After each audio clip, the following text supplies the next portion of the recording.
이봐, 아줌마. 여기가 내 안방인 줄 알아? 확 파묻어버리기 전에 당장 꺼져. 전설의 707 출신 3스타. 여장군을 못 알아보고 멱살까지 잡으며 죽음의 협박을 날린 미친 대령, 과연 잠시 후 빗속에서 무슨 일이 벌어진 걸까요?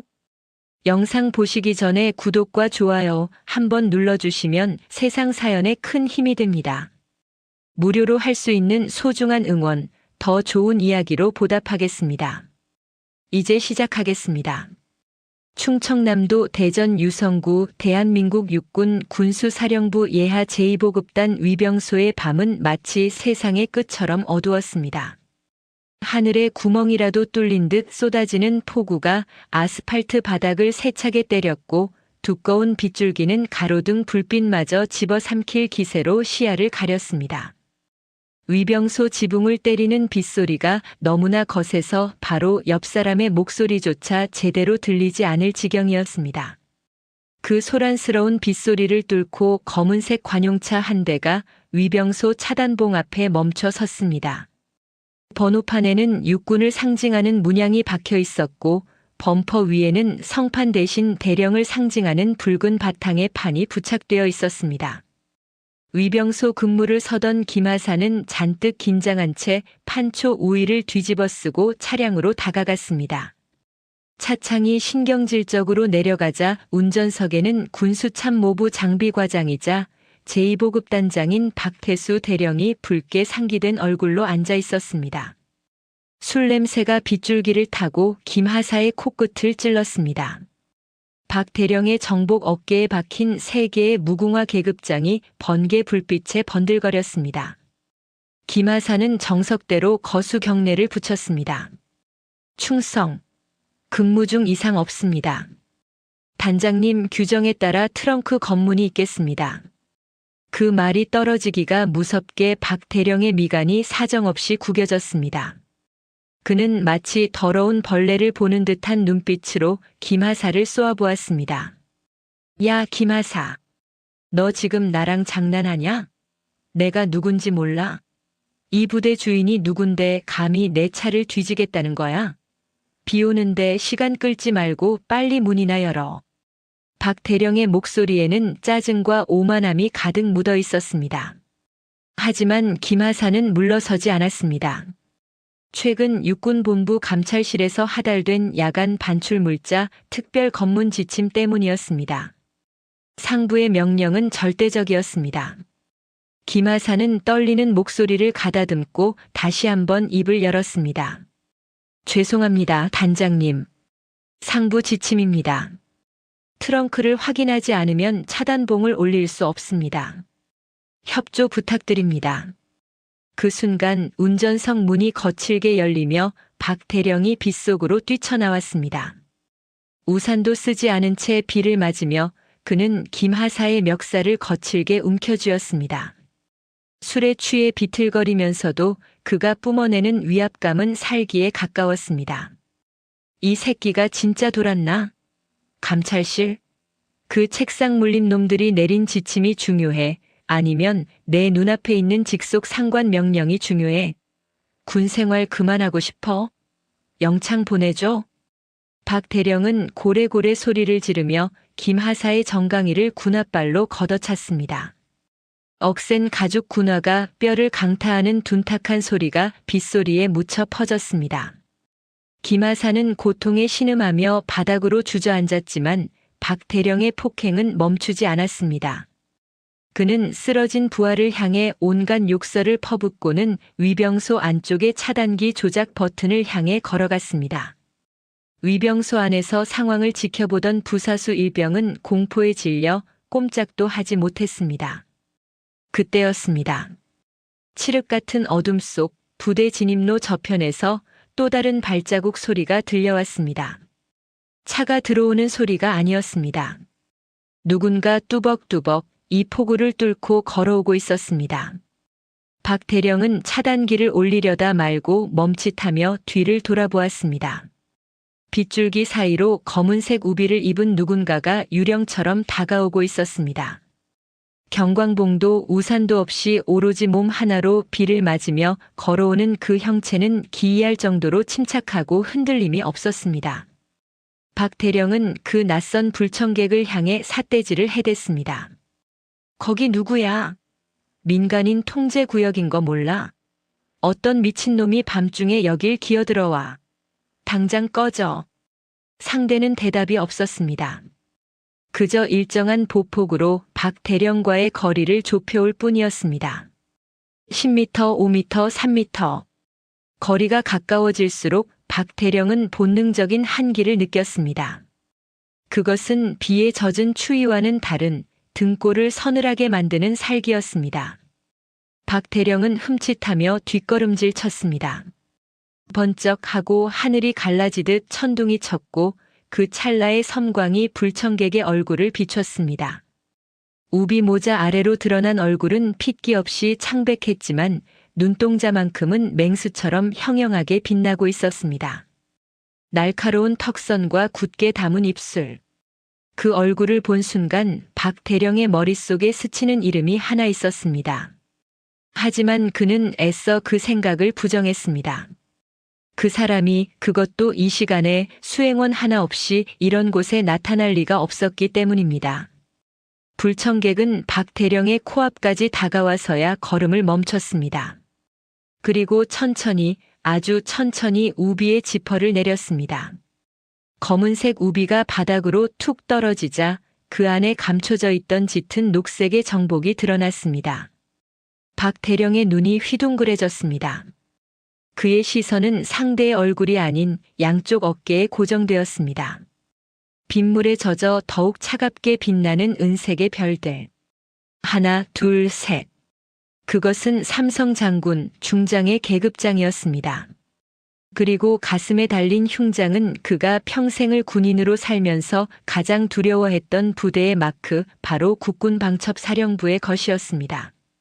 그녀는 대한민국 국군 역사상 최연소 중장이자 전설적인 대테러 부대인 707 특수임무단 출신의 인간 병기 이화란 장군이었습니다. 박 대령의 입이 떡 벌어졌습니다. 술기운이 단번에 달아나고 대신 그 자리를 원초적인 공포가 채웠습니다. 다리가 후들거려 서 있기조차 힘들었습니다. 육군본부 군수참모부 예하의 일개 대령인 그에게 군내의 모든 정보를 쥐고 흔들며 장성들의 저승사자로 불리는 방첩사령관의 등장은 곧 재앙이나 다름없었습니다. 이화란 장군님? 박 대령의 입에서 쉰 소리가 새어나왔습니다. 경례를 해야 한다는 생각조차 잊은 채 그는 멍하니 그녀를 올려다보았습니다. 이화란 중장은 박 대령의 흐트러진 복장과 술 냄새, 그리고 바닥에 쓰러져 신음하는 김하사를 차가운 눈으로 훑어보았습니다. 그녀의 시선이 닿는 곳마다 공간이 얼어붙는 듯 했습니다. 박태수 대령. 이화란 중장의 목소리는 낮았지만 빗소리를 뚫고 박 대령의 고막에 정확하게 꽂혔습니다. 그것은 질문이 아닌 확인이었습니다. 자네는 지금 내 앞에서 두 가지 선택을 할 수 있다. 첫째, 지금 당장 무릎 꿇고 저 병사에게 사죄한 뒤 스스로 헌병대에 연락해 구속되는 것. 둘째, 내 손에 제압당해 개처럼 끌려가는 것. 박 대령은 마른 침을 삼켰습니다. 이 상황이 믿기지 않았습니다. 왜 방첩사령관이 직접 이곳에 왔단 말인가? 혹시 트렁크에 실린 물건을 알고 있는 것인가? 공포와 의구심이 뒤섞여 머릿속이 하얗게 변했습니다. 그는 본능적으로 자신의 허리춤으로 손을 가져갔습니다. 평소 권총을 휴대하지 않는 보급 장교였지만 오늘 밤은 특수한 작전을 위해 호신용 권총을 차고 있었기 때문입니다. 하지만 그것은 박 대령의 인생에서 가장 큰 실수였습니다. 그의 손이 권총 손잡이에 닿기도 전이었습니다.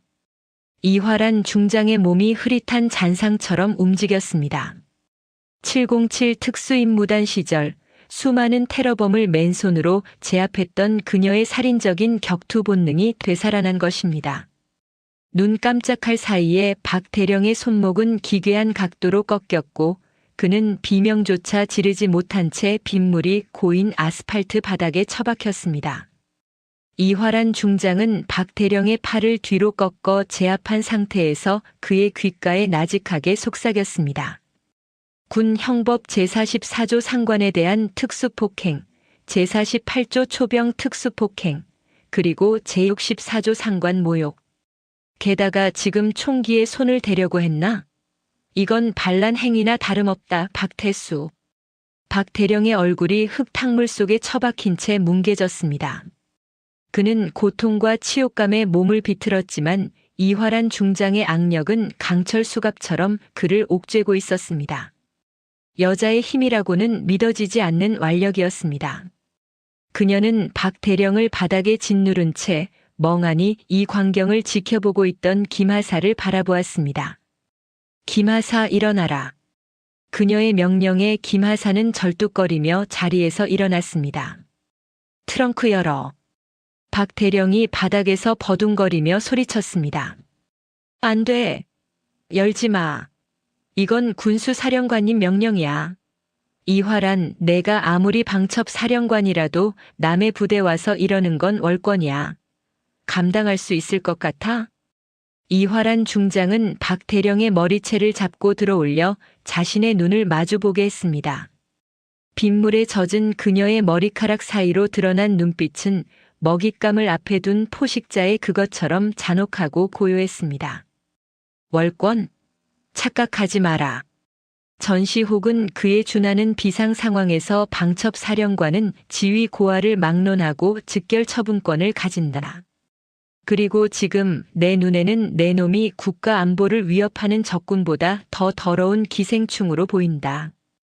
이화란 중장은 박대령의 머리를 다시 바닥에 내동댕이 쳤습니다. 그리고 김하사를 향해 고개를 까딱였습니다. 김하사는 떨리는 손으로 박대령의 차키를 받아들고 트렁크 버튼을 눌렀습니다. 덜컥 하는 소리와 함께 트렁크 문이 서서히 올라갔습니다. 트렁크 내부 조명이 켜지자 그 안에는 사과 상자 크기의 박스들이 가득 차 있는 것이 보였습니다. 겉보기에는 평범한 보급품 박스 같았지만 찢어진 틈새로 보이는 내용물은 결코 군부대에서 반출되어서는 안 될 것들이었습니다. 수백억 원의 혈세가 들어간 차세대 방탄복 사업의 이면 군수사령관 강도혁 중장과 박태수 대령이 공모하여 빼돌린 비자금과 가짜 방탄판 샘플들이 그곳에 있었습니다. 이화란 중장은 자리에서 일어나 트렁크 안의 내용물을 확인했습니다. 그녀의 입가에 차가운 미소가 번졌습니다. 냄새가 나는군. 아주 역겨운 썩은 고기 냄새가. 그녀는 주머니에서 방수 처리된 무전기를 꺼냈습니다. 방첩사 타격대 진입해. 제2보급단 위병소 확보하고 박태수 대령 구금해. 그리고 지금 즉시 국방부 장관에게 보고해라. 사냥이 시작됐다고. 빗줄기는 여전히 거세게 쏟아지고 있었지만 위병소의 공기는 완전히 달라져 있었습니다. 바닥에 쓰러져 흐느끼는 박태수 대령을 뒤로하고 이화란 중장은 어둠 속에 잠긴 부대 안쪽을 응시했습니다. 그곳에는 이 모든 부패의 정점 군수사령관 강도혁 중장이 있을 것이었습니다. 오늘 밤 계룡대의 별들이 추락할 시간이 다가오고 있었습니다. 충청남도 계룡시 엄사면의 한적한 숲속에 자리 잡은 고급 한정식집 청송. 겉보기에는 평범한 기와집처럼 보이지만 이곳은 대한민국 육군 수뇌부들이 은밀한 회동을 갖는 그들만의 성역이었습니다. 빗줄기가 기와 지붕을 때리는 소리가 요란했지만 최고급 방음 시설이 갖춰진 별실 안은 무서울 정도로 고요했습니다. 은은한 조명 아래 자개로 장식된 상 위에는 한 병에 수백만 원을 호가하는 최고급 양주 로얄 살로트 38년산이 개봉된 채 놓여 있었습니다. 방 안의 상석에는 육군 군수사령관 강도혁 중장이 비스듬히 앉아 있었습니다. 육군사관학교 출신이자 군내 최대 파벌인 청회의 핵심 멤버인 그는 대한민국 군수 물자의 흐름을 손바닥 위에 올려놓고 주무르는 절대 권력자였습니다. 그의 정복 어깨에 달린 별 2개, 소장의 계급장이 실내 등을 받아 번들거렸습니다. 맞은편에는 이번 차세대 방호 장비 사업인 수성 프로젝트의 주계약 업체 태성방산의 김철규 대표가 굽신거리는 자세로 수를 따르고 있었습니다. 강 중장은 김 대표가 따라준 호박색 액체를 입안에서 굴리며 음미했습니다. 목구멍을 타고 넘어가는 뜨거운 기운이 짜릿했습니다. 그는 크리스털 잔을 내려놓으며 만족스러운 한숨을 내쉬었습니다. 김 대표, 이 술맛이 왜 좋은지 아나? 이건 그냥 알코올이 아니야. 자네가 납품한 그 플라스틱 쪼가리들이 만들어낸 자본의 맛이지. 강 중장의 말에 김 대표는 비굴한 웃음을 흘리며 손을 비볐습니다. 사령관님의 탁월한 안목 덕분입니다. 사실 전쟁이라는 게 언제 일어날지도 모르는 일이고 병사들이 무거운 세라믹 방탄판을 메고 다니면 허리만 나가지 않겠습니까? 저희가 개발한 경량 강화 플라스틱은 무게도 가볍고 활동성도 좋으니 어찌 보면 병사들을 위한 진정한 복지가 아니겠습니까? 김 대표의 뻔뻔한 궤변에 강 중장은 킬킬거리며 웃음을 터뜨렸습니다. 그들의 대화 속에서 병사들의 목숨은 단지 숫자에 불과했고 국가 안보는 수익을 창출하기 위한 비즈니스 모델일 뿐이었습니다. 그들이 공모하여 납품한 가짜 방탄판은 겉보기에는 국방 규격을 완벽하게 통과한 정품처럼 보였지만 실상은 50m 밖에서 발사된 권총탄조차 막지 못하는 불량품이었습니다. 원가를 10분의 1로 줄여 남긴 수백억 원의 차익은 페이퍼 컴퍼니를 통해 세탁되어 강 중장과 그 측근들의 비밀 계좌로 흘러들어갔습니다. 강 중장은 시가 하나를 꺼내 입에 물었습니다. 김 대표가 재빨리 금장 라이터를 꺼내 불을 붙였습니다. 매캐하고 독한 연기가 방 안을 가득 채웠습니다. 강 중장은 연기를 길게 내뿜으며 천장을 응시했습니다. 세상은 참 불공평해. 누구는 진흙탕에서 구르며 개죽음을 당하고 누구는 이렇게 따뜻한 방에서 최고급 술을 마시지. 그게 바로 계급이야. 이화란 그 계집애가 아무리 날고 기어봤자 결국은 흑수저 출신 야전 군인일 뿐이지. 육사라는 성골들이 지배하는 이 판에서 걔가 할 수 있는 건 아무것도 없어. 강 중장의 목소리에는 이화란 중장에 대한 깊은 열등감과 혐오가 섞여 있었습니다. 비사관학교 출신의 여군, 게다가 특수부대 경력만으로 최연소 중장에 오른 이화란은 그에게 있어 눈엣 가시 같은 존재였습니다. 그녀가 방첩 사령관에 임명되었을 때 강 중장은 며칠 밤을 술로 지새우며 분노를 사겨야 했습니다. 그때였습니다. 굳게 닫혀있던 별실의 미닫이 문이 거칠게 열렸습니다. 예의와 격식을 중시하는 이곳에서는 있을 수 없는 일이었습니다. 강 중장의 미간이 확 구겨졌습니다. 문을 열고 들어온 사람은 강 중장의 수석 보좌관이자 군수참모부 작전과장인 최중령이었습니다. 평소 냉철하고 침착하기로 유명한 최중령의 얼굴은 핏기 하나 없이 하얗게 질려 있었고 이마에는 식은땀이 비 오듯 흐르고 있었습니다. 사령관님, 큰일 났습니다. 강 중장은 들고 있던 잔을 테이블에 쾅 내려놓았습니다. 술이 튀어 김 대표의 고급 양복 소매를 적셨지만 강 중장은 아랑곳하지 않았습니다. 자네 지금 미쳤나? 여기가 어디라고 감히 노크도 없이 들어와? 박태수 그놈은 뭐하고 내가 들어온 거야? 최중령은 숨을 헐떡이며 강 중장의 앞으로 다가와 고개를 숙였습니다. 그의 입술이 파르르 떨리고 있었습니다. 박태수 대령이 연락 두절되었습니다. 아니, 정확히 말하면 현재 제2보급단 위병소에서 신변이 확보된 것으로 파악됩니다. 강 중장의 눈썹이 꿈틀했습니다. 신변 확보라니 그게 무슨 소리야? 박 대령이 술이라도 처먹고 사고라도 쳤다는 거야? 아닙니다. 방첩사. 국군 방첩사령부입니다. 이화란 사령관이 직접 타격대를 이끌고 제2보급단을 급습했습니다. 현재 위병소가 완전히 장악당했고 박 대령은 현장에서 이화란 사령관에게 제압당해 구금된 상태입니다. 순간 방 안의 공기가 얼어붙었습니다. 옆에서 듣고 있던 김 대표의 얼굴이 사색이 되어 들고 있던 술잔을 떨어뜨렸습니다. 쨍그랑 날카로운 파열음이 정적을 깨뜨렸지만 아무도 신경 쓰지 않았습니다. 강 중장은 자신의 귀를 의심했습니다. 이화란이 직접 움직였다고. 그것도 이 폭우 속에 아무런 예고도 없이? 확실한 정보야? 이화란이 직접 왔다고.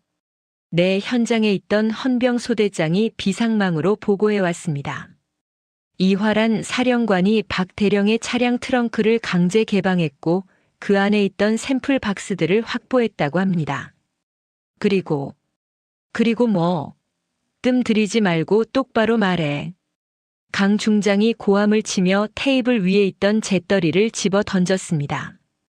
잿더리가 벽에 부딪혀 산산조각이 났습니다.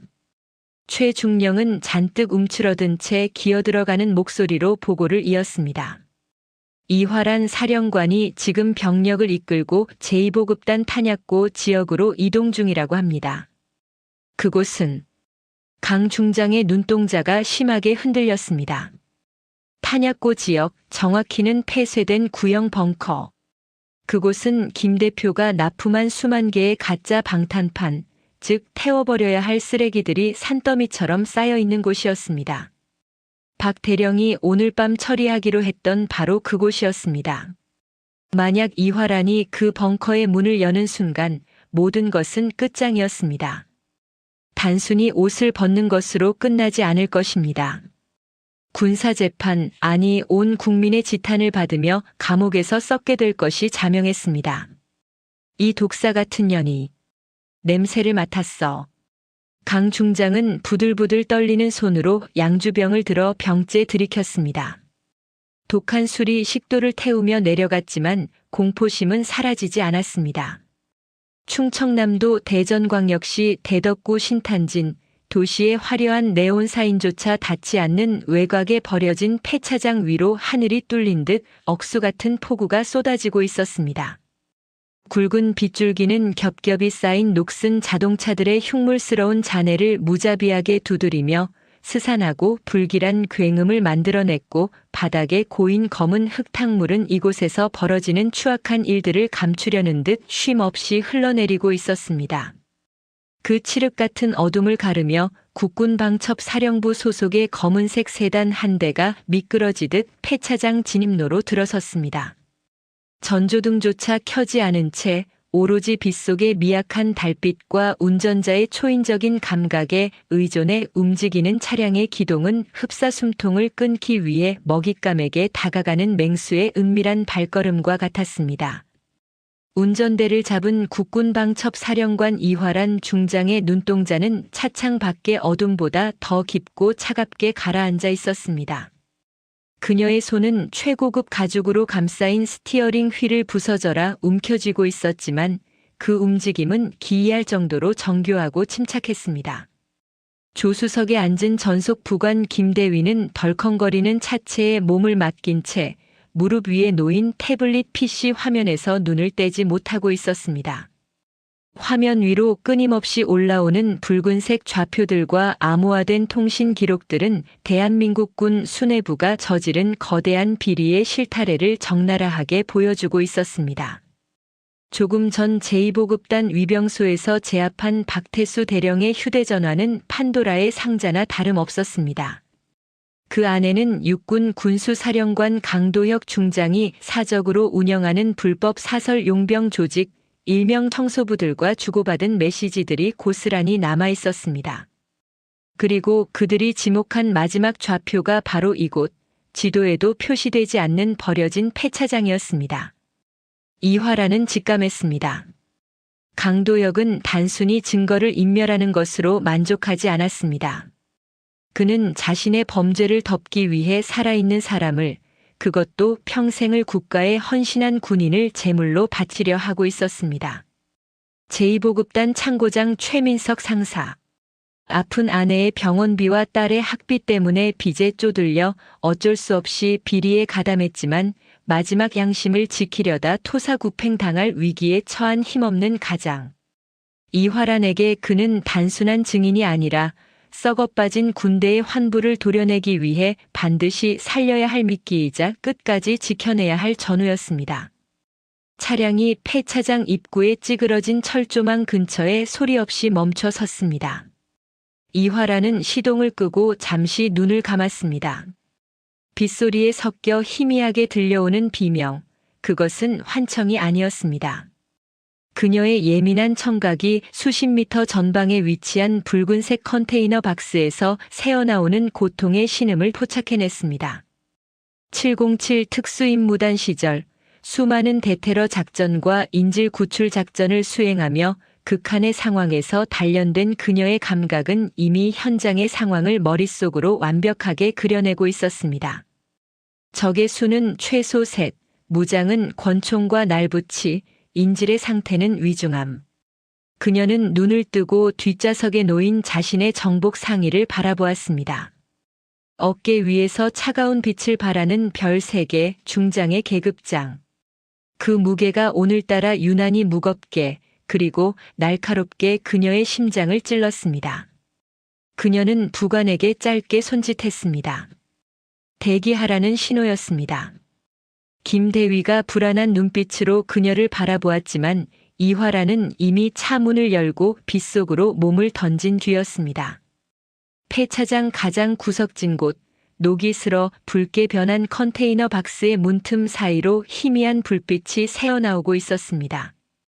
그 안의 공기는 바깥 세상과 철저히 단절된 채 역겨운 피비린내와 곰팡이 냄새, 그리고 인간이 내뿜는 공포의 냄새로 가득 차 있었습니다. 천장에 매달린 낡은 백열등 하나가 위태롭게 흔들리며 좁은 공간에 기괴한 그림자를 만들어내고 있었습니다. 그 그림자의 중심에 제2보급단 창고장 최민석 상사가 있었습니다. 최 상사는 굵은 쇠사슬에 묶인 채 차가운 철판 바닥에 무릎 꿇려 있었습니다.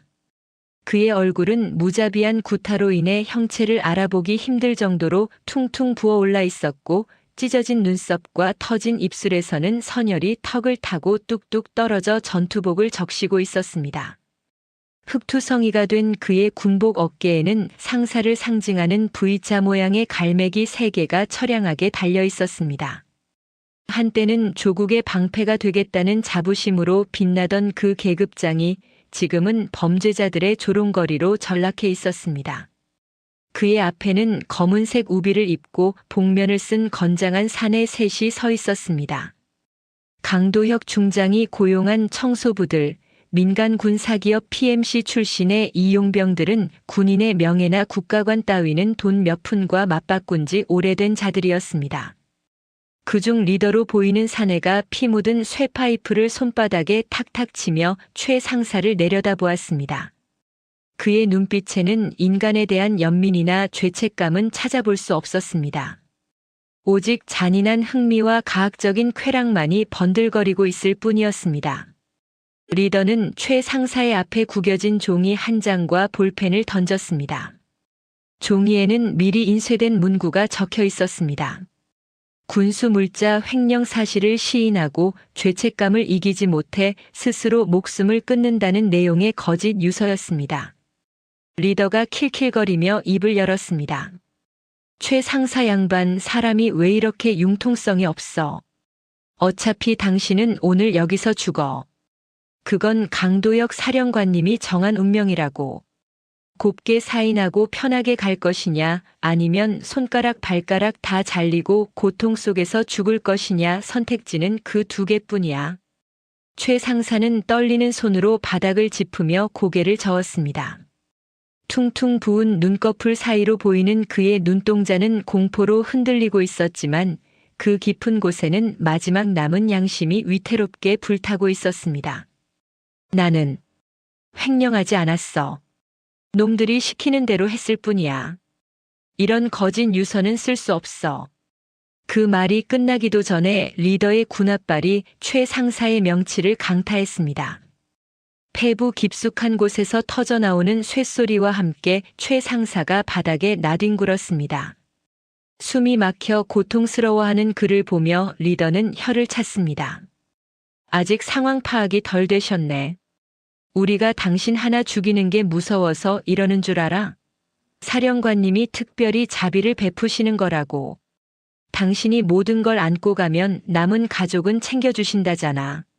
리더는 쭈그리고 앉아 최 상사의 머리채를 움켜쥐고 강제로 고개를 들게 했습니다. 그리고는 주머니에서 휴대전화를 꺼내 사진 한 장을 보여주었습니다. 교복을 입고 바이올린 케이스를 맨 여중생의 사진이었습니다. 최 상사의 딸 예원이었습니다. 예원 예술중학교 2학년 맞지? 바이올린 실력이 아주 좋다던데. 이번에 콩쿠르도 나간다며? 그런데 말이야, 아빠가 200억 원대 횡령범으로 뉴스에 대문짝만하게 나오면 그 애가 무대 위에 설 수 있을까? 살인자 도둑놈의 딸이라고 손가락질 받으면서 학교나 제대로 다닐 수 있을 것 같아? 최 상사의 몸이 사시나무 떨듯 격렬하게 떨리기 시작했습니다. 육체적인 고통보다 더 끔찍한 것은 가족에 대한 협박이었습니다. 강도혁과 박태수, 그들은 군복을 입은 악마들이었습니다. 자신들의 안위를 위해서라면 부하의 가족까지 서슴없이 짓밟을 수 있는 파렴치한들이었습니다. 최 상사의 입에서 짐승 같은 울음소리가 터져 나왔습니다. 안 돼. 내 딸은 건드리지 마. 제발. 뭐든지 다 할게. 그렇지, 진작 그렇게 나올 것이지. 그러니까 사인해. 당신 하나 희생하면 딸내미 유학도 보내주고 평생 먹고 살 돈 준다니까? 이게 남는 장사 아니야? 리더는 다시 한번 볼펜을 최 상사의 손에 쥐어주었습니다. 최 상사는 피눈물을 흘리며 펜을 쥐었습니다. 손가락 마디마디가 하얗게 질릴 정도로 힘이 들어갔습니다. 군인으로서의 긍지도 가장으로서의 자존심도 정의에 대한 믿음도 모두 산산이 조각난 순간이었습니다. 그는 딸의 미래를 위해 자신의 명예를 시궁창에 던져야만 했습니다. 펜촉이 종이에 닿으려는 찰나 컨테이너 밖에서 들려오던 빗소리가 기이하게 멈춘 듯한 정적이 흘렀습니다. 그리고 다음 순간 세상이 뒤집히는 듯한 굉음이 폭발했습니다. 컨테이너의 육중한 철문이 마치 거인의 주먹에 맞은 듯 안쪽으로 찌그러지며 튕겨 들어왔습니다. 문 앞에 서서 망을 보던 용병 하나가 그 충격에 휘말려 비명도 지르지 못한 채 반대편 벽으로 날아가 처박혔습니다. 철문이 벽에 부딪히며 내는 날카로운 금소금이 고막을 찢을 듯 울려 퍼졌고 자욱한 흙먼지와 빗줄기가 소용돌이치며 내부로 쏟아져 들어왔습니다. 백열등이 충격으로 깨지며 불꽃을 튀겼고 내부는 순간적인 암흑에 휩싸였습니다. 누구냐? 남은 두 용병이 반사적으로 허리춤에서 권총을 꺼내려 했습니다. 하지만 어둠 속에서 튀어나온 그림자는 그들의 반응 속도를 훨씬 상회하는 인간의 영역을 넘어선 움직임을 보여주었습니다. 번개가 번쩍이는 찰나의 순간 그림자의 형체가 드러났습니다. 빗물에 흠뻑 젖은 머리카락, 창백하지만 서늘하게 빛나는 피부, 그리고 정복 어깨 위에서 섬광처럼 번뜩이는 은색별 3개. 이화란 중장이었습니다. 그녀는 총을 꺼내려던 리더의 앞으로 순식간에 파고들었습니다. 그녀의 움직임에는 군더더기가 없었습니다. 리더가 방아쇠에 손가락을 걸기도 전에 이화란의 손날이 그의 손목 관절을 정확하게 타격했습니다. 뼈가 어긋나는 소름 끼치는 파열음과 함께 권총이 허공으로 날아갔습니다.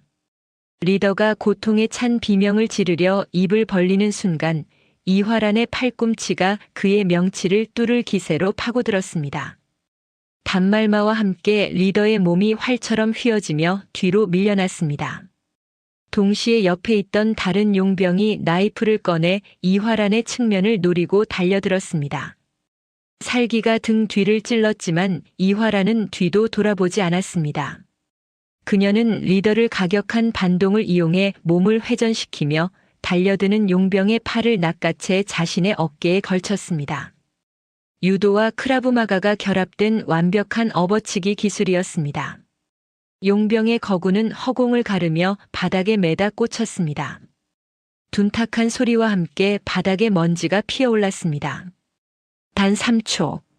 살인을 업으로 삼는 전문 용병 셋이 무력화되는데 걸린 시간이었습니다. 이화라는 거친 숨 하나 내뱉지 않은 채 바닥에 쓰러져 신음하는 용병들을 차가운 시선으로 내려다보았습니다. 그녀의 전신에서는 범접할 수 없는 위압감이 뿜어져 나오고 있었습니다. 그것은 단순히 높은 계급에서 나오는 권위가 아니었습니다. 수많은 사선을 넘나들며 생과 사를 갈랐던 전사만이 가질 수 있는 압도적인 포식자의 기운이었습니다. 손목이 꺾인 채 바닥을 기던 리더가 고통에 일그러진 얼굴로 고개를 들었습니다. 그는 자신의 눈을 의심했습니다. 여리여리해 보이는 체구의 여성, 그것도 별을 단 장군이 빗속을 뚫고 나타나 맨손으로 자신들을 제압했다는 사실을 믿을 수가 없었습니다. 너 뭐야? 여자가 감히. 이화라는 천천히 그에게 걸어갔습니다. 젖은 군화가 철판 바닥을 울리는 소리는 마치 저승사자의 발걸음처럼 컨테이너 안을 공포로 채웠습니다. 그녀는 리더의 앞에 멈춰 서서 그를 내려다보았습니다. 빗물에 젖은 그녀의 속눈썹 아래로 보이는 눈동자는 감정이 거세된 듯 무시무시하게 고요했습니다. 여자? 내 놈들 눈에는 내가 여자로 보이나 보군. 유감이네. 나는 대한민국 육군 중장 이화란이다. 그리고 너희 같은 쓰레기들을 청소하러 온 진짜 청소부지. 리더는 품 안에 숨겨두었던 예비용 잭나이프를 꺼내 최후의 발악으로 이화란의 허벅지를 향해 찔러 들어왔습니다. 쥐새끼가 고양이를 무는 격이었습니다. 하지만 이화란에게 그것은 어린아이의 장난처럼 느리고 뻔한 공격이었습니다. 그녀는 피하지 않았습니다. 칼날이 피부에 닿기 직전 그녀는 번개 같은 속도로 리더의 손목을 밟아 지식였습니다. 리더의 처절한 비명이 다시 한번 울려 퍼졌습니다. 이화라는 그대로 발을 들어 그의 턱을 올려 찼습니다. 턱뼈가 부서지는 소리와 함께 리더는 거품을 물고 의식을 잃었습니다. 상황이 종료되자 이화라는 바닥에 쓰러져 멍하니 자신을 올려다보고 있는 최 상사에게 다가갔습니다. 최 상사는 현실 감각을 잃은 듯 했습니다. 눈앞에 있는 사람이 정말 국군방첩 사령관인지 아니면 죽기 전에 보는 환영인지 분간이 가지 않았습니다. 이화라는 주머니에서 멀티툴을 꺼내 최 상사를 결박하고 있던 쇠사슬을 끊어냈습니다. 최민석 상사.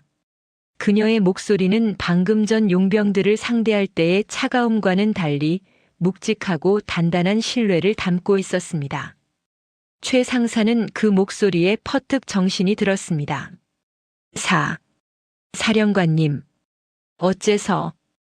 이화라는 자신의 손수건을 꺼내 최 상사의 피 묻은 얼굴을 조심스럽게 닦아주었습니다. 흑투성이가 된 정복을 입은 3스타 장군이 피투성이가 된 상사의 얼굴을 닦아주는 광경. 그것은 군대라는 계급 사회에서는 상상조차 할 수 없는 일이었습니다. 일어날 수 있겠나? 저는 죄인입니다. 뇌물을 받고 놈들이 시키는 대로 죽어 마땅한 놈입니다. 최 상사는 고개를 들지 못했습니다. 부끄러움과 죄책감이 밀려왔습니다. 자신이 저지른 비겁한 선택들이 뼈아프게 후회되었습니다. 하지만 이화라는 그의 어깨를 단단히 움켜쥐며 강제로 고개를 들게 했습니다. 그녀의 눈빛이 흔들리는 최 상사의 동공을 똑바로 꿰뚫었습니다. 고개 들어라 상사. 자네는 죄인이 아니다. 가족을 지키려다 벼랑 끝으로 내몰린 피해자일 뿐이야. 군인이 국가를 지키지 못하고 상관이 부하를 지키지 못하면 그게 깡패 집단이지 군대인가. 진짜 죄인은 따로 있다. 그녀의 말 한마디 한마디가 최 상사의 얼어붙은 심장에 불을 지폈습니다. 최 상사 잘 들어라. 사냥개는 주인이 시키는 대로 물어뜯지만 주인이 약해지면 가차없이 버려진다. 지금 자네 꼴이 딱 그렇지 않은가? 놈들은 자네를 쓰고 버릴 소모품으로 여겼어. 하지만 나는 다르다. 나는 자네를 군인으로 대우하러 왔다. 최 상사의 눈에서 뜨거운 눈물이 왈칵 쏟아졌습니다. 짓밟힌 명예, 가족에 대한 미안함, 그리고 자신을 구하러 온 상관에 대한 경외심이 뒤섞인 눈물이었습니다. 그는 비로소 자신이 혼자가 아님을 깨달았습니다. 선택해라, 최 상사. 여기서 이대로 죽어놈들이 쓴 시나리오 속의 파렴치한 범죄자로 남을 텐가, 아니면 나와 함께 가서 놈들의 목줄을 끊고 당당한 아버지로 돌아갈 텐가. 최 상사는 이를 악물었습니다. 퉁퉁 부은 입술 사이로 짐승 같은 울음이 터져 나왔지만 그의 눈빛만은 더 이상 패배자의 것이 아니었습니다. 그는 비틀거리는 다리에 힘을 주어 일어섰습니다. 온몸이 부서질 듯 아팠지만 장군의 어깨에 기대어 바로 섰습니다. 명령만 내려주십시오. 따르겠습니다. 목숨을 걸고 놈들을 잡겠습니다. 이화라는 옅은 미소를 지으며 고개를 끄덕였습니다. 그녀는 바닥에 떨어진 자신의 정복 상의를 주워 먼지를 털어내고 찢어진 전투복을 입은 최 상사의 어깨에 걸쳐주었습니다. 은색 별이 달린 옷이 상사의 어깨를 감쌌습니다. 그것은 단순한 옷이 아니라 그녀가 그에게 부여하는 명예와 보호의 상징이었습니다. 좋아. 작전을 변경한다. 목표는 제2보급단 폐벙커. 그곳에 있는 진짜 증거물을 확보하고 강도역이 보내는 방화팀을 요격한다. 그때 컨테이너 밖에서 요란한 엔진 소리와 함께 타이어가 젖은 땅을 긁는 소리가 들려왔습니다. 김대위의 다급한 목소리가 무전기를 통해 터져 나왔습니다. 사령관님, 적 증원 병력입니다. SUV 2대가 진입로를 차단했습니다. 무장 인원이 최소 8명 이상입니다. 포위되었습니다. 놈들의 후속 부대가 도착한 것이었습니다. 최 상사를 확실히 처리하고 시신을 수거하러 온 청소부들의 본대였습니다. 상황은 최악이었습니다. 아군은 부상당한 최 상사와 이화란, 그리고 밖에서 대기 중인 김대위뿐. 수적으로 절대적인 열세였습니다. 하지만 이화란은 당황하지 않았습니다. 오히려 그녀의 눈빛은 더욱 차갑게 가라앉으며 전투 모드로 전환되었습니다. 그녀는 바닥에 떨어진 용병의 권총을 집어들고 탄창을 확인했습니다. 탄알은 7발. 충분했습니다. 김대위, 차 대기시켜. 뚫고 나간다. 이화라는 최 상사를 자신의 등 뒤로 숨겼습니다. 그녀의 작은 등이 거대한 성벽처럼 느껴졌습니다. 내 뒤에 딱 붙어 있어. 내 등이 보이는 한 놈들의 총알은 자네를 건드리지 못한다. 두 사람은 빗줄기가 쏟아지는 컨테이너 밖으로 몸을 날렸습니다. 헤드라이트 불빛이 그들을 비추자마자 적들의 총구에서 불이 뿜어져 나왔습니다. 빗발치는 총알이 폐차된 자동차들의 철판을 뚫고 불꽃을 튀겼습니다. 빗물과 총성이 뒤섞인 전장의 한복판이었습니다. 숙여. 이화라는 최 상사의 머리를 누르며 찌그러진 트럭 뒤로 몸을 숨겼습니다. 그리고 틈을 노려 정확한 사격을 가했습니다. 그녀의 총구에서 불이 뿜어질 때마다 어둠 속에서 적들이 하나둘씩 쓰러졌습니다. 그녀의 사격은 정확하고 자비가 없었습니다. 머리나 가슴이 아닌 다리와 어깨를 노려 전투 불능 상태로 만드는 고도로 계산된 사격이었습니다. 적이다. 저 여자를 잡아. 적들이 고함을 지르며 포위망을 좁혀왔습니다. 그때 김대위가 운전하는 세단이 굉음을 내며 적들의 차량을 측면에서 들이받았습니다. 충돌음과 함께 적의 대열이 무너졌습니다. 김대위가 창문을 내리고 소리쳤습니다. 탑승하십시오. 이화란의 엄호 사격 아래 최 상사가 뒷좌석으로 몸을 던졌습니다. 이화란 역시 날렵하게 조수석에 올라탔습니다. 차는 곧바로 후진하며 적들의 사선을 벗어났습니다. 뒷창문이 총알에 맞아 박살이 났고 차체는 벌집이 되었지만 엔진은 멈추지 않았습니다.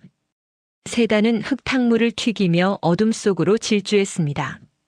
숨막히는 추격전 끝에 폐차장을 빠져나온 차 안에는 무거운 침묵과 거친 숨소리만이 흘렀습니다. 이화라는 탄창을 교체하며 백미러로 뒤를 확인했습니다. 적들의 차량은 따라오지 못했습니다. 빗물과 땀으로 젖은 그녀의 정복 셔츠는 찢어지고 더러워져 있었지만 눈빛만은 그 어느 때보다 형형하게 빛나고 있었습니다. 사령관님, 이제 어디로 가십니까? 최 상사가 떨리는 목소리로 물었습니다. 이화라는 앞을 응시하며 짧게 대답했습니다. 제2보급단 폐벙커. 놈들이 증거를 태우기 전에 우리가 먼저 도착해야 해. 진짜 사냥은 이제부터다. 차량은 다시금 빗속을 뚫고 질주했습니다. 그들의 목적지는 모든 진실이 잠들어 있는 곳, 그리고 강도역 중장의 파멸이 시작될 곳이었습니다. 밤은 깊어만 갔고 비는 그칠 줄 모르고 쏟아지고 있었습니다. 마치 이 도시의 모든 죄악을 씻어내리려는 듯, 혹은 앞으로 흐를 피를 예고하는 듯이 말입니다. 충청북도 영동군과 대전광역시의 경계, 지도에는 등고선조차 제대로 표시되지 않은 야산의 깊은 골짜기로 굵은 빗줄기가 사선으로 꽂히고 있었습니다. 민간인 출입 통제 구역이라는 붉은 팻말이 무색하게 녹슬어 방치된 철조망 너머로 국군 방첩사령부의 검은색 관용 세단이 위태롭게 질주하고 있었습니다. 이미 포장도로는 끊긴 지 오래였고 거친 비포장 산길은 폭우에 휩쓸려 진흙탕으로 변해 있었습니다.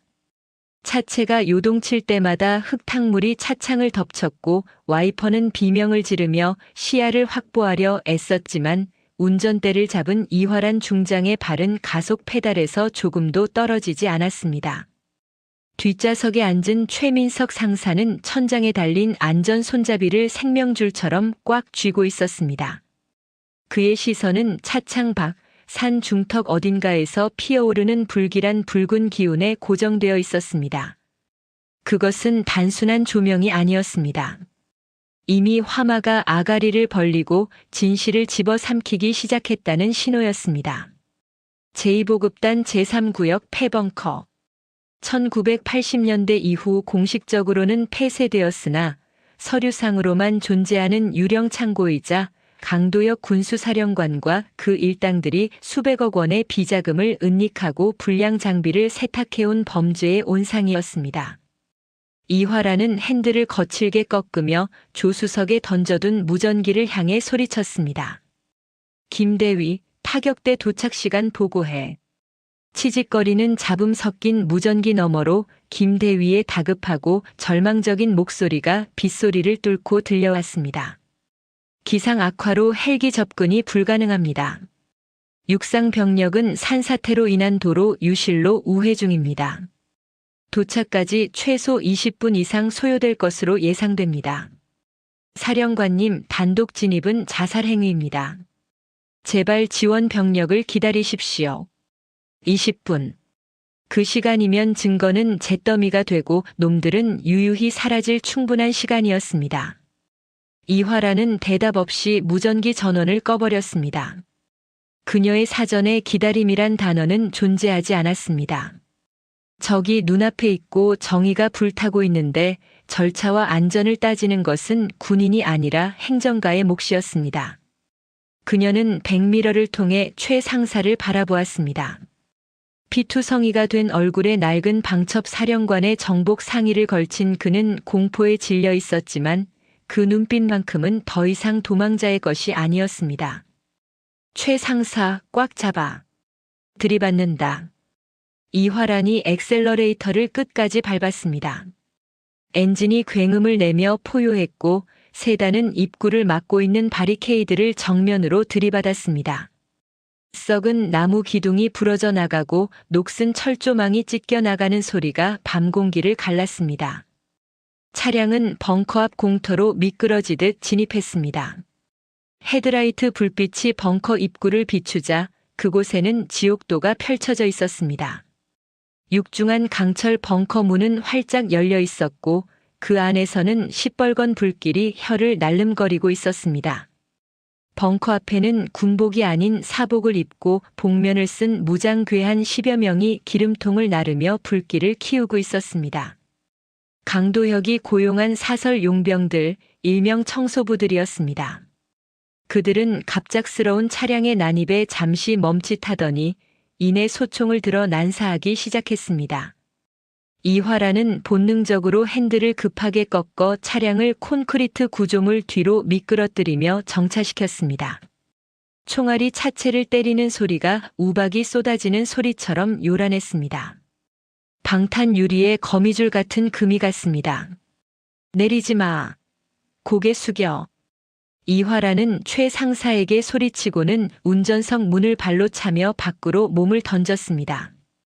그녀의 손에는 지난번 폐차장에서 노획한 용병의 권총이 들려 있었습니다. 차가운 빗줄기가 그녀의 얼굴을 때렸지만 그녀의 눈은 오직 적들의 위치를 파악하는 데 집중되었습니다. 707 특수임무단 시절 수천 번 반복했던 전술적 움직임이 무의식 속에서 발현되었습니다. 그녀는 빗물 웅덩이를 굴러서 차량 뒤편으로 이동함과 동시에 방아쇠를 당겼습니다. 첫 발에 가장 가까이 있던 용병의 어깨가 뚫렸습니다. 두 번째 발은 기름통을 들고 있던 자의 허벅지를 관통했습니다. 놈들이 비명을 지르며 쓰러지자 전열이 흐트러졌습니다. 하지만 적들은 훈련받은 전문가들이었습니다. 그들은 즉시 산계하여 벙커 입구의 지게차와 드럼통 뒤로 숨어 제압 사격을 가해왔습니다. 화력의 열세가 분명했습니다. 권총 한 자루로 자동 소총을 든 다수의 적을 상대하는 것은 계란으로 바위치기나 다름없었습니다.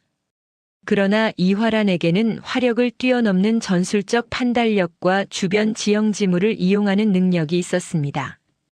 그녀는 빗물에 젖은 진흙 바닥을 포복으로 이동하며 적의 시야에서 사라졌습니다. 어둠과 빗줄기는 그녀에게 있어 최고의 위장막이었습니다. 그녀는 벙커 옆쪽에 세워져 있던 낡은 트럭 뒤로 돌아들어갔습니다.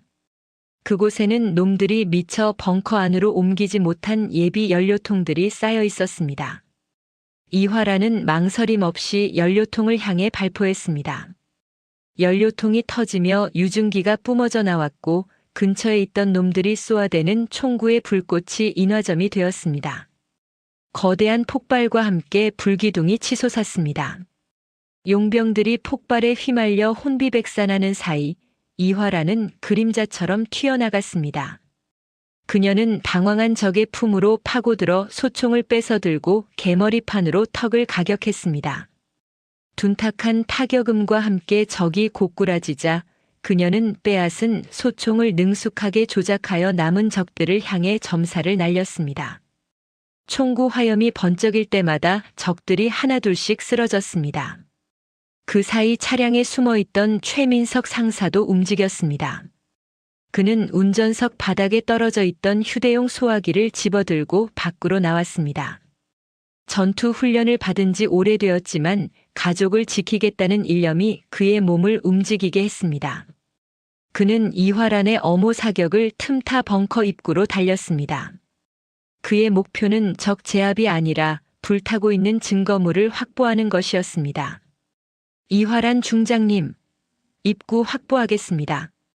최 상사가 소화기 안전핀을 뽑고 분말을 뿌리며 불길 속으로 뛰어들려 했습니다.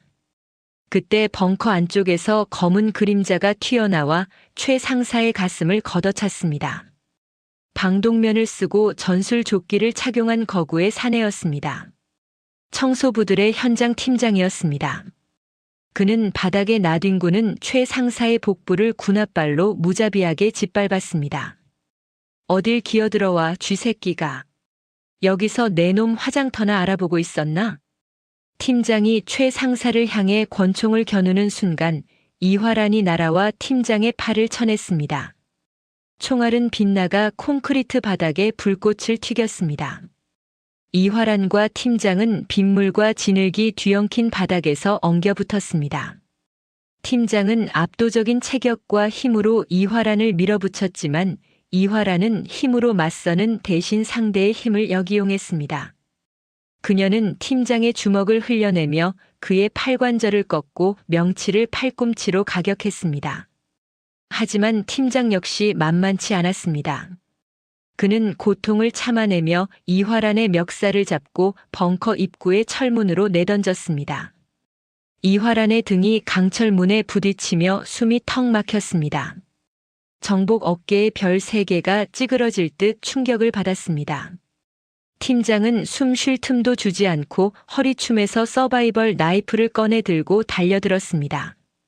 날카로운 칼날이 이화란의 목을 노렸습니다. 이화란은 바닥에 떨어진 쇠파이프를 집어들어 칼날을 막아냈습니다. 쇠와 쇠가 부딪히며 섬광이 일었습니다. 그녀의 눈빛은 벙커 안의 불길보다 더 뜨겁게 타오르고 있었습니다. 계급장 떼고 붙어보자 이거지. 이화란이 이를 악물고 소리쳤습니다.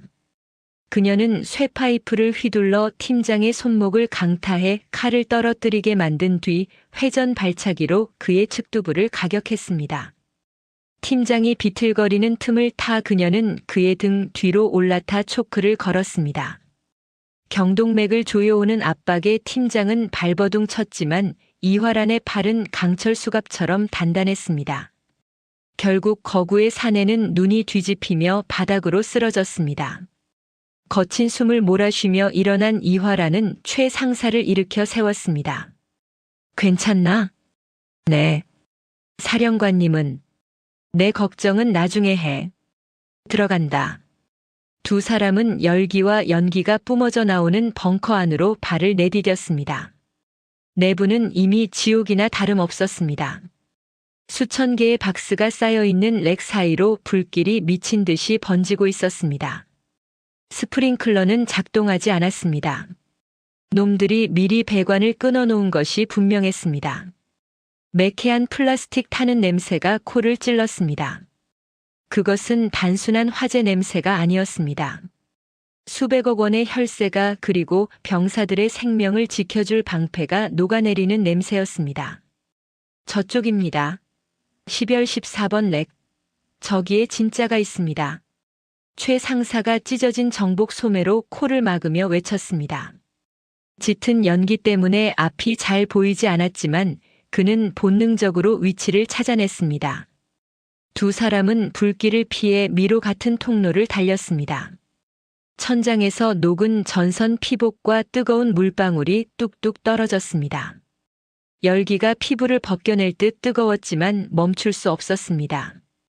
목표 지점에 도달하자 반쯤 타들어간 박스 더미가 보였습니다. 겉포장에는 버젓이 대한민국 육군 납품용 고강도 세라믹 방탄판이라고 적혀 있었지만 불길에 녹아내린 틈새로 드러난 내용물은 조잡한 플라스틱 덩어리였습니다.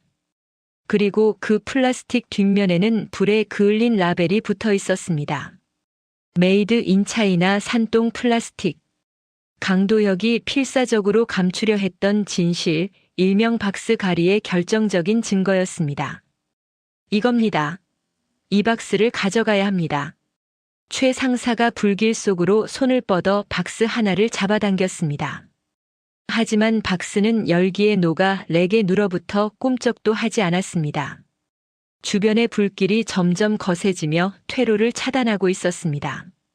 벙커 천장의 지지대가 굉음을 내며 휘어지기 시작했습니다. 붕괴가 임박했습니다. 최 상사 비켜. 이화란이 달려들어 군홧발로 박스 하단을 걷어찼습니다. 몇 번의 발길질 끝에 박스가 렉에서 떨어져 나왔습니다.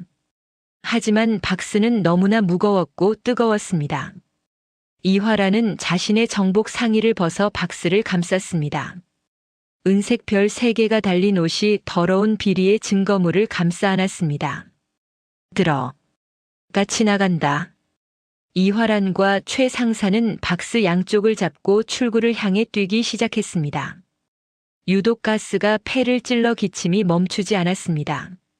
시야는 점점 좁아졌고 의식이 흐릿해졌습니다. 그때 벙커 입구 쪽에서 굉음이 들렸습니다.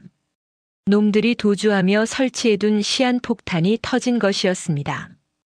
입구 천장이 무너져 내리며 거대한 콘크리트 잔해들이 쏟아져 내렸습니다. 유일한 출구가 막혀버린 절체절명의 순간이었습니다. 사령관님, 출구가 막혔습니다. 최 상사가 절망적인 목소리로 외쳤습니다. 뒤에서는 불길이 쫓아오고 앞은 막힌 상황. 이화라는 재빨리 주위를 둘러보았습니다. 벙커 벽면 상단에 붙어있는 낡은 환풍구 덮개가 눈에 들어왔습니다. 비상 탈출구였습니다. 하지만 그곳은 지상에서 3m 높이에 위치해 있었고 사다리는 녹슬어 부서져 있었습니다. 최 상사, 박스 먼저 올려. 내가 받쳐주마. 이화라는 주저없이 무릎을 꿇고 손깍지를 꼈습니다. 최 상사는 박스를 안고 그녀의 손을 발판 삼아 뛰어 올랐습니다. 이화란이 온 힘을 다해 그를 들어 올렸습니다. 최 상사는 간신히 환풍구 턱에 박스를 올려놓고 자신도 기어 올라갔습니다. 사령관님, 잡으십시오. 최 상사가 위에서 손을 뻗었습니다. 하지만 이화란은 바로 손을 잡을 수 없었습니다. 뒤에서 불타는 렉이 그녀를 향해 쓰러지고 있었기 때문입니다. 그녀는 본능적으로 몸을 날려 쓰러지는 렉을 피했지만 그 과정에서 발목을 접질리고 말았습니다. 뜨거운 파편이 그녀의 팔뚝을 스치고 지나갔습니다. 살 타는 냄새가 났지만 고통을 느낄 겨를조차 없었습니다. 어서 손을 뻗으십시오. 무너집니다. 최 상사의 울부짖음이 벙커를 울렸습니다. 이화라는 이를 악물고 일어섰습니다. 절뚝거리는 다리로 벽을 박차고 뛰어 올랐습니다. 최 상사의 손이 그녀의 손목을 낚아챘습니다. 두 사람의 손은 땀과 그을음으로 미끄러웠지만 결코 놓을 수 없는 생명줄이었습니다. 최 상사는 젖먹던 힘까지 짜내어 이화란을 끌어올렸습니다. 그들이 환풍구를 통해 벙커 밖으로 굴러나오는 순간 벙커 내부에서 2차 폭발이 일어났습니다. 거대한 화염이 환풍구를 통해 뿜어져 나오며 그들이 있던 자리를 집어삼켰습니다.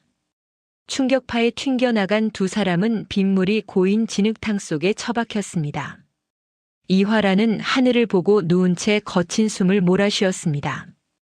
빗물은 여전히 쏟아지고 있었지만 그녀의 몸은 불덩이처럼 뜨거웠습니다. 얼굴은 검댕으로 뒤덮였고 흰색 셔츠는 찢어져 피가 배어나오고 있었습니다.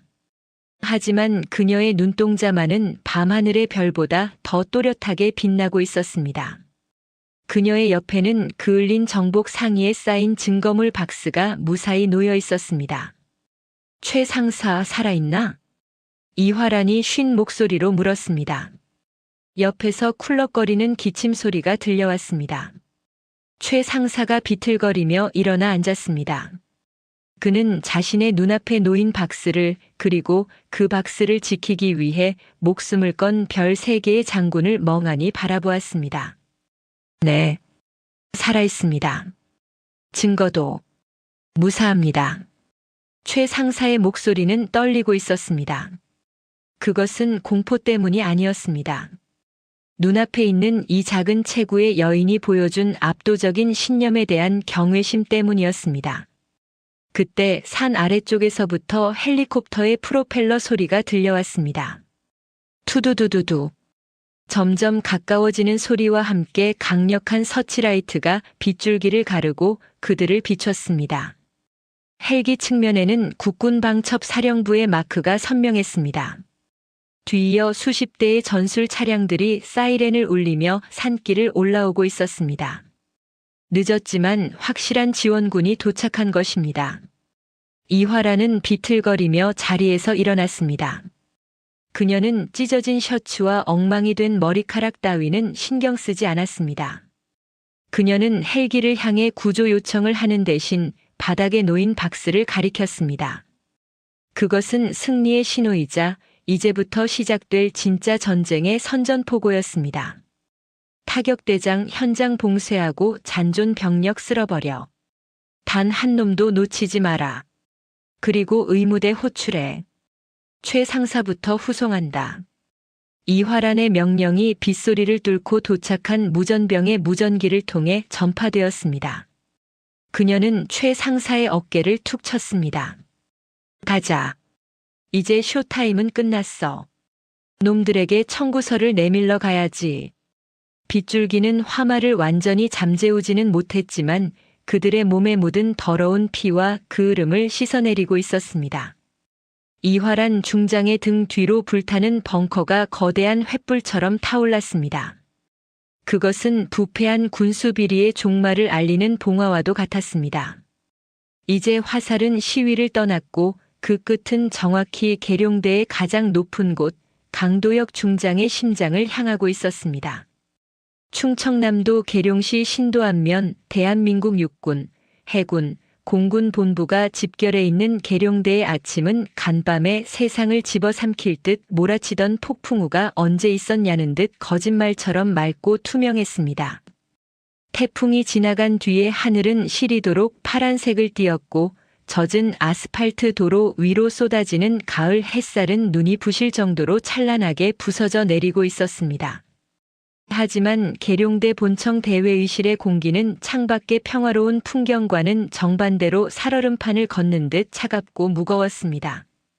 대한민국 국방의 심장부라 불리는 이곳에는 보이지 않는 긴장감이 팽팽하게 감돌고 있었습니다. 오전 9시 정각 육군 참모총장이 주재하는 전군 주요 지휘관 회의가 시작되었습니다. 대한민국 국방을 책임지는 장성들이 한자리에 모인 이 회의장은 그야말로 권력의 정점이자 그들만의 성역이었습니다. 거대한 마호가니 원목으로 만들어진 원탁 테이블에는 사성 장군인 참모총장을 필두로 야전군 사령관, 군단장 등 기라성 같은 지휘관들이 배석해 있었고 그들의 정복 어깨에 달린 수십 개의 금빛 별들이 실내 조명을 받아 번쩍이며 위압감을 뽐내고 있었습니다. 그들이 내뱉는 숨소리 하나 손짓 하나가 곧 수십만 장병의 이동과 막대한 국방 예산의 흐름을 결정짓는 자리였습니다. 그 중에서도 가장 여유로운 표정을 짓고 있는 사람은 단상에 오른 육군본부 군수참모부장 강도역 소장이었습니다. 그는 티끌 하나 없이 빳빳하게 다려진 정복을 입고 포마드로 깔끔하게 빗어 넘긴 머리를 한 채 자신감 넘치는 목소리로 브리핑을 이어가고 있었습니다. 그의 어깨에 달린 별 2개는 그가 가진 권력의 크기를 과시하듯 위풍당당하게 빛나고 있었습니다. 그는 간밤에 자신의 하수인들이 제2보급단 폐벙커를 완벽하게 태워버렸을 것이라고 확신하고 있었습니다. 최민석 상사와 이화란 중장도 그 화마 속에서 잿더미가 되었거나 적어도 그들이 확보하려 했던 증거물은 영원히 소실되었을 것이라 믿어 의심치 않았습니다. 증거가 없는 심증은 힘을 잃기 마련이고 살아남은 자가 역사를 쓰는 법이라는 비틀린 신념이 그의 얼굴에 오만한 미소를 만들어내고 있었습니다. 존경하는 총장님 그리고 선후배 장군 여러분. 이번 차세대 개인 방호 장비 사업인 수성 프로젝트는 우리 군의 전투력을 한 단계 격상시킬 혁신적인 사업입니다. 일각에서 제기되는 우려는 실무적인 착오에서 비롯된 사소한 오해일 뿐이며 저희 군수참모부는 투명하고 공정한 절차를 통해 예산을 획기적으로 절감했습니다. 이 혁신의 성과는 곧 장병들의 생존성 향상으로 이어질 것입니다. 강도역 소장은 유려한 언변으로 자신의 추악한 비리를 포장하고 있었습니다. 회의장에 앉아있던 몇몇 장군들은 고개를 끄덕이며 그의 말에 동조하는 듯한 모습을 보였습니다. 강도역은 속으로 쾌재를 불렀습니다. 이 위기만 넘기면 자신은 차기 군수사령관, 나아가 대장 진급까지 탄탄대로를 걸을 것이라 확신했습니다. 그때였습니다. 육중한 두께를 자랑하는 회의장의 거대한 문이 굉음과 함께 활짝 열려 젖혀졌습니다. 예의와 격식을 목숨처럼 여기는 계룡대 회의장에서는 상상조차 할 수 없는 일이었습니다. 브리핑을 하던 강도혁 소장은 물론 자리에 앉아있던 장군들의 시선이 일제히 출입문 쪽으로 쏠렸습니다. 그리고 그들의 동공이 경악으로 크게 확장되었습니다. 문 앞에 서 있는 사람은 국군방첩 사령관 이화란 중장이었습니다. 하지만 그녀의 모습은 장군의 품위와는 거리가 멀었습니다. 아니, 그것은 마치 지옥의 불구덩이 속에서 방금 기어나온 악귀와도 같은 형상이었습니다. 칠흑 같던 머리카락은 그 으름에 엉겨 붙어 헝클어져 있었고 말끔했던 정복은 곳곳이 찢어지고 불에 타 너덜거렸습니다. 왼쪽 팔뚝에는 급하게 감은 붕대가 감겨 있었지만 붉은 선혈이 배어나와 흰 붕대를 적시고 있었고 얼굴은 검댕과 땀 그리고 빗물이 뒤범벅되어 원래의 피부색을 알아볼 수 없을 지경이었습니다. 하지만 그 처참한 몰골 속에서도 단 하나 그녀의 눈빛만은 형형하게 살아있었습니다. 그것은 굶주린 맹수의 눈빛이자 죄를 심판하러 온 재판관의 서늘한 눈빛이었습니다. 그녀의 양손에는 시커멓게 그을린 라면 박스 크기의 상자 하나가 들려 있었습니다. 장내는 찬물을 끼얹은 듯 순식간에 정적에 휩싸였습니다. 강도혁 소장의 얼굴에서 핏기가 싹 가셨습니다. 입술이 파르르 떨려왔습니다. 죽은 줄 알았던 귀신이 잿더미가 되었어야 할 증거를 들고 살아 돌아온 것입니다. 이화라는 절뚝거리는 다리를 끌고 천천히, 아주 천천히 회의장 중앙을 가로질러 걸어왔습니다. 굽이 부러진 군화가 대리석 바닥을 찍을 때마다 울리는 둔탁한 소리가 회의장의 정막을 깨뜨리며 강도혁의 심장을 조여왔습니다. 그녀가 한 걸음씩 내디딜 때마다 강도혁 소장은 뒷걸음질 치고 싶었지만 발이 바닥에 붙어버린 듯 움직일 수 없었습니다. 그녀는 단상 바로 앞까지 걸어와 멈춰 섰습니다. 그리고 들고 있던 상자를 강도혁 소장의 발치에 쿵 소리가 나게 던지듯 내려놓았습니다. 이게 무슨 행패인가, 이화란 중장. 지금 참모총장님 주재 회의 중인 거 안 보이나? 참모총장이 자리에서 일어나 호통을 쳤습니다. 사성 장군의 호령이었지만 이화라는 그에게 경례조차 하지 않았습니다. 그녀의 시선은 오직 단상 위의 강도혁에게 고정되어 있었습니다.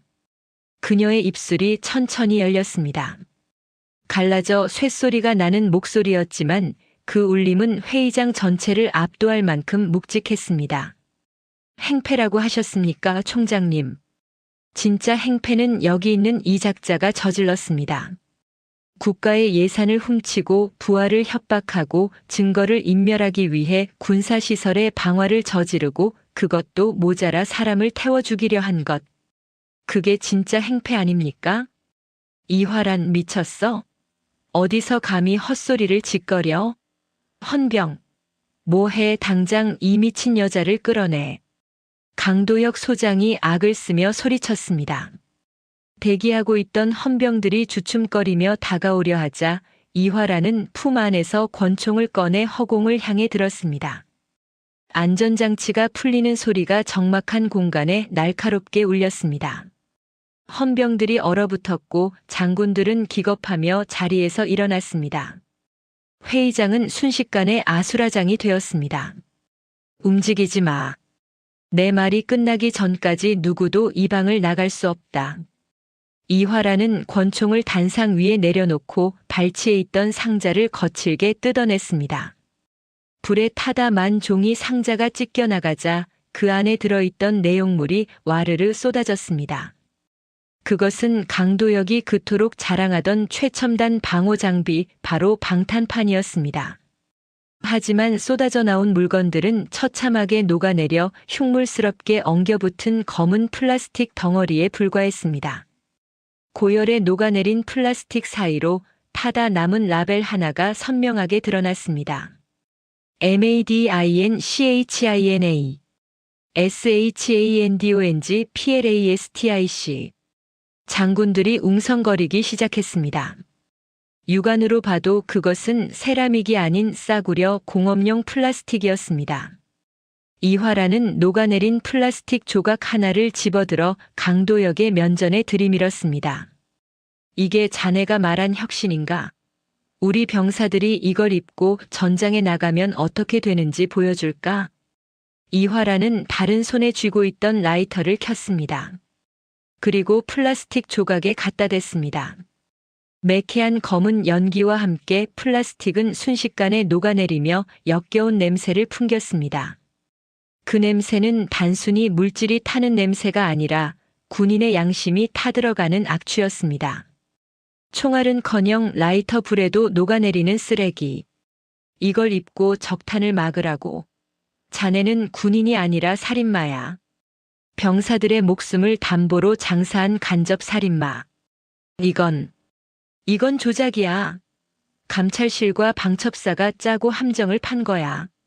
내가 시켰다는 증거 있어? 증거 가져와. 강도혁은 끝까지 발뺌했습니다. 그는 서류상으로는 완벽하게 세탁되어 있었고 박태수 대령은 이미 입을 다물었을 것이라고 믿고 있었습니다.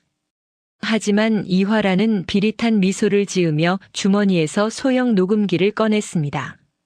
증거. 여기 있네. 자네가 그토록 믿던 박태수 대령이 남긴 유언이지. 이화란이 재생 버튼을 눌렀습니다.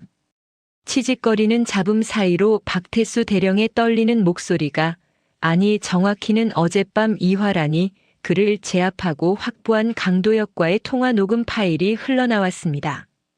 사령관님, 벙커에 불 지르라고 하신 거 정말 괜찮은 겁니까? 안에 사람도 있는데. 시끄러워. 최 상사 그놈 하나 죽는다고 세상 안 바뀌어. 깨끗하게 태워. 죄도 안 남게. 그래야 우리가 살아. 내가 다 책임질 테니까 너는 시키는 대로 해. 강도혁의 육성이 회의장에 쩌렁쩌렁하게 울려 퍼졌습니다. 그 자리에 있던 모든 사람의 얼굴이 경악으로 물들었습니다. 그것은 단순한 비리가 아니었습니다. 살인교사, 방화교사, 그리고 군형법상 이적행위에 해당하는 중범죄였습니다. 강도혁 소장은 다리에 힘이 풀려 단상 뒤로 주저앉았습니다. 그의 화려했던 언변도 오만했던 태도도 온데간데 없이 사라졌습니다. 그는 덜덜 떨며 참모 총장을 바라보았습니다. 총장님, 이건 오해입니다. 저 여자가. 참모 총장의 얼굴은 불그락푸르락해져 있었습니다. 군의 명예가 땅에 떨어지는 순간이었습니다. 총장은 주먹으로 테이블을 내리쳤습니다. 쾅 소리가 회의장을 뒤흔들었습니다. 헌병단장, 뭐하고 있나? 당장 저놈 계급장 떼고 체포해. 내 눈앞에서 치워. 대기하고 있던 헌병들이 단상으로 뛰어 올라가 강도혁을 덮쳤습니다. 강도혁은 발버둥치며 고함을 질렀습니다. 이거나. 내가 누군지 알아? 나는 육군본부 군수부장이야. 이화란, 너 가만 안 둬.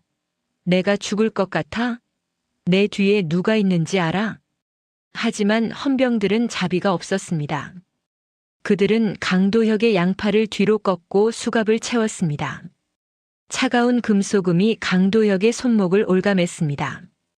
그리고 헌병 장교가 그의 어깨에 달려있던 별 2개를 거칠게 뜯어냈습니다. 툭 투둑. 실밥이 터지는 소리와 함께 그가 그토록 자랑스러워하던 별들이 바닥으로 떨어져 뒹굴었습니다. 그토록 빛나던 권력의 상징이 쓰레기처럼 버려지는 순간이었습니다. 강도혁이 짐승처럼 울부짖으며 끌려나가는 뒷모습을 보며 이화라는 깊은 한숨을 내쉬었습니다. 긴장이 풀리자 온몸의 고통이 파도처럼 밀려왔습니다. 그녀는 단상에 기대어 간신히 몸을 지탱했습니다.